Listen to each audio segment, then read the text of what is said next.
একদিন এই ছোট মাছটা ঘুমানোর জন্য তার বিছানাতে গিয়ে শুয়ে পড়ে। এজন্য তার মা তার ঘরে এসে লাইটটাকে বন্ধ করে দিয়ে বাইরে চলে যায়। কিন্তু সেই ছোট মাছটা অন্ধকারকে অনেক ভয় পেত।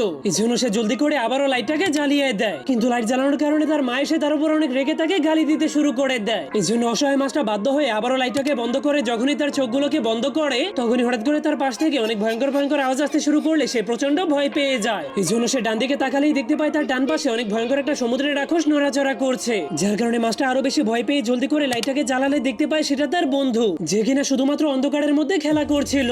যার ফলে তার ভয় চলে গেলে যখনই সে চোখ বন্ধ করে ঘুমাতে যাবে তখনই সেখানে আবারও সেই ভয়ঙ্কর ভয়ঙ্কর আওয়াজ আসতে শুরু করে দেয়। এই জন্য সে এবার প্রচন্ড ভয় পেয়ে বাম দিকে তাকালেই সে সেখানে একটা আসল মনস্টারকে দেখতে পায়। যার কারণে সেই মনস্টারের বড় বড় এবং ধারালো দাঁতগুলোকে দেখে অনেক ভয় পেয়ে চিৎকার করে ওঠে। কিন্তু তখন সেই মনস্টারটা তার মুখটাকে বারবার খুলে খুলে তাকে খাওয়ার জন্য সামনে আগাচ্ছিল। যার কারণে মাছটা অনেক ভয় পেয়ে জলদি করে তার লাইটটাকে জ্বালালেই দেখতে পায় সেটা তো তার মা। এটা দেখার পর তার ভয় চলে গেলে সে অনেক